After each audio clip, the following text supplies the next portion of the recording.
Welcome back everyone to another episode of Eat, Sleep, Drive. And today we are doing FRS things. You may recall I bought this car over the summer. It was lightly modified. The previous owner is a really nice guy, but I think he was a little bit misguided because one of the things he did, oh God, is put the suspension on this car. You could probably tell by the way the audio sounds and by the way I'm being jostled around here that this suspension sucks. I mean, it looks kind of cool because it lowers the car a bunch, but these are, oh my God, Megan springs, and I would not recommend Megan springs, let me tell you that much. They lower the car too much to the point where you're pretty much always hitting the bump stops. There's just no suspension travel. And I've had enough. My back has had enough. So for now, I'm going to put the stock suspension back on. In the spring and summer, I'm going to lower it on like a proper suspension, but not nearly this low. But part of the reason that we're going to put the stock suspension back on is that next week I'm going to be going to Snowdrift, or at least I hope to. I'm making all plans to. I want to put snow tires on this thing, and I need a little more ground clearance if I'm going to go to a snow rally. I'm not entering the rally, but I'm going to spectate. And it's in, for those of you that don't know, it's in northern Michigan.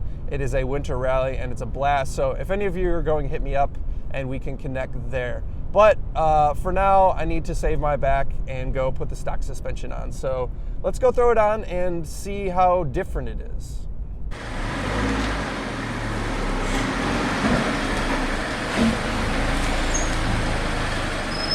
One of the things I wanted to show you guys before we get going here is basically where we're at ride height wise with the Megan springs. In the front, we're right at about 25 inches.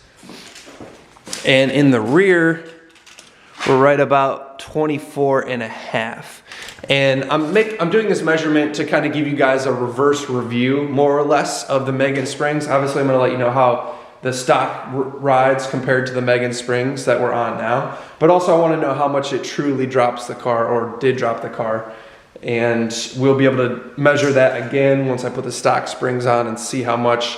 Everything I've read is that it's close to 2-inch drop in the front, which in my opinion is way too much for these stock struts. There's just not enough suspension travel, and the car is basically on the bump stops all the time. So it makes for a horrible ride. And the car's so low that I scrape my mud flaps pretty much everywhere. Every time I get in and out of my driveway, you just hear scraping of the mud flaps. So hopefully that's gonna end with the stock suspension.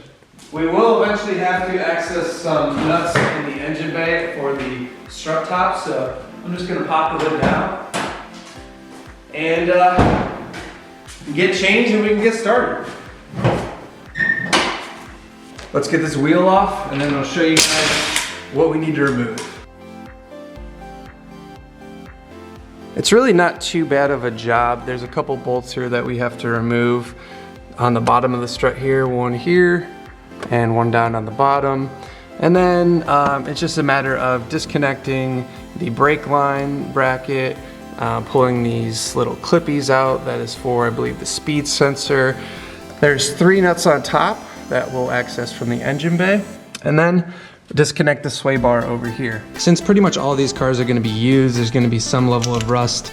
It's not a bad idea to hit stuff with some sort of rust penetrant, especially the sway bar.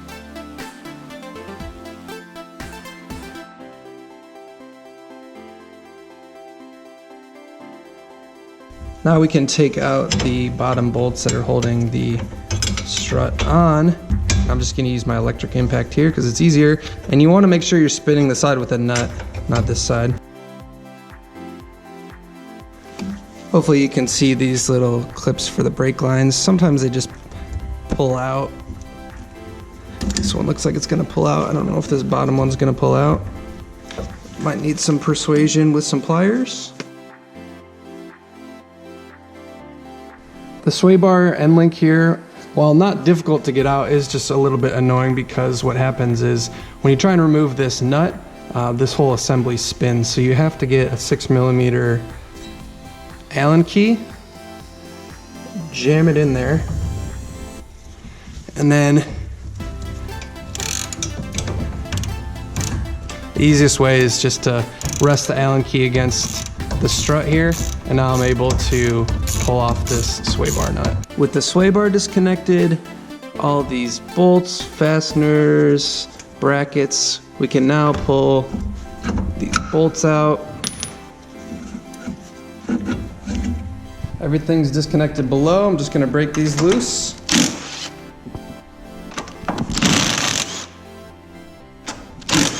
Now to get this spring out, we have to take off this little dust cover up top here, which gives us access to this nut here. And because this is already a lowering spring, there's really no tension on this spring. We can just take this nut off, no problem. If it was a stock struts, and when we put the stock struts on, that's when you have to worry about compressing the spring, because otherwise things are gonna go shooting everywhere.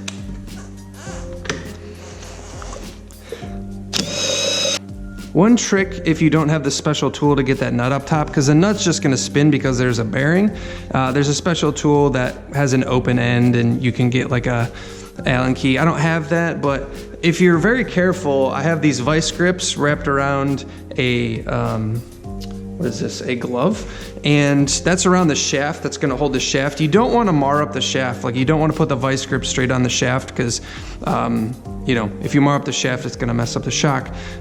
First of all, it's all the way up here where there's like should be no suspension travel this high. And then also I have this glove around here to protect it. But hopefully I'll just be able to zip this off. There you go. As I mentioned earlier, the stock spring is significantly taller than the lowering spring, as you would expect. So we're gonna have to compress it in order to get it on the shock. And just look up the proper instructions for how to compress a spring.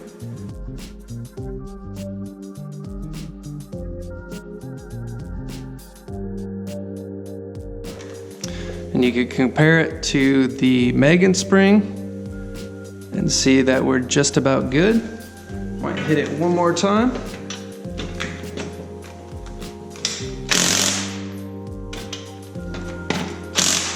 Making sure to be even on both sides. I have the spring compressed, so now I can reinstall the nut for the top hat. And I'm gonna have to do the same process that I did to loosen it, but I could at least get it started with the impacts. Now that the top hat is secured, we can undo the spring compressors without fear of the springs hopefully shooting everywhere.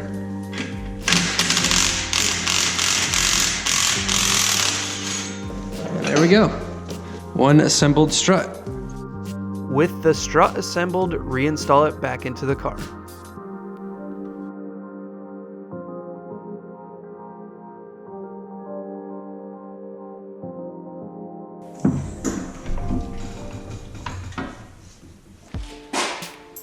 Now, as far as the back goes, it's easiest just to start by removing the carpet here in the trunk, and then there's just a couple push tabs that hold this carpet on the side here.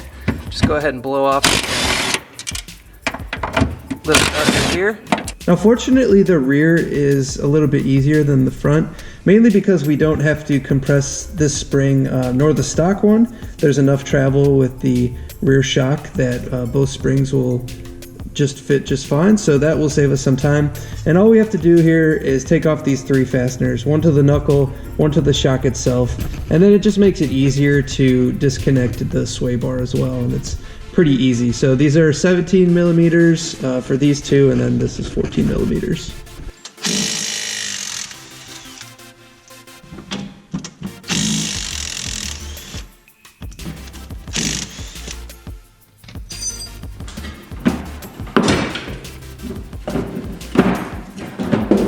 There we go. You can see the lowering spring is loose on there, and we should still be able to get the stock spring out without compressing it. The strut is disassembled and assembled the same as the front. And when it comes to putting the strut assembly back in, I found it helpful to place a jack under the lower control arm in order to help align the strut with the holes.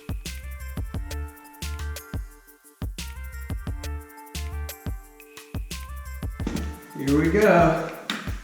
Moment of truth. Oh yeah, lots higher. Lots higher. how much height we gained. Now granted, this is gonna settle a little bit, but we gained 1.5 inches so far in the front, and in the rear, let's see, we were 24.5.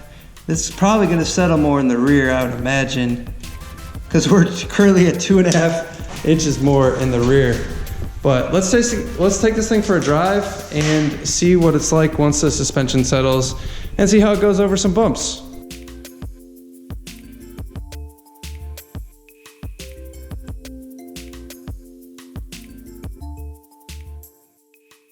Well, here we go, guys. It's the moment of truth.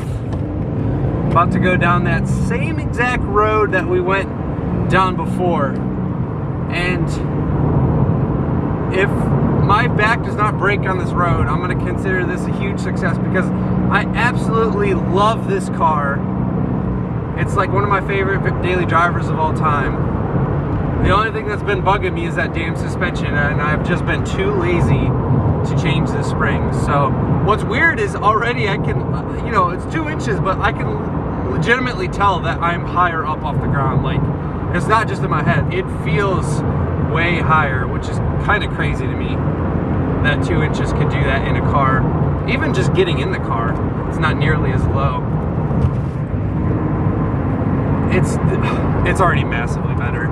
We aren't even to the super rough stuff yet. Here we go, here's the super rough stuff. Oh, not nearly as bad. Oh, so much better. What's interesting is the spring rate isn't terribly different, but there's just so much more suspension travel. This part gets super uneven, so we'll really get to see if the car gets upset here. Oh my gosh. Guys, oh wow. Why didn't I do this sooner? Gosh, this is so much better to drive on a daily basis. I understand it doesn't look as cool and all that stuff, but oh man, I am so relieved that that suspension is off. I have more clearance for the winter, and now I'm gonna put some snow tires on. So that's what's gonna be on the next episode of Eat, Sleep, Drive, guys. Hopefully I'll be going to Snowdrift. Either way, I'm gonna be putting snow tires on and go ripping this thing in the snow somewhere. So you guys should stay tuned for that. Hopefully you enjoyed this video and you got to enjoy what it's like to drive a stock car. Sometimes it's just better to leave things the way they are. We'll do a better suspension in the spring slash summer that doesn't totally suck, and we'll get dampers that actually match the springs and all those things. But for now, so relieved. Thanks for watching, guys. I appreciate it as always. If you want to follow me in between episodes, check me out on Instagram at Eat Sleep Drive TV. Otherwise, I look forward to seeing you guys next time.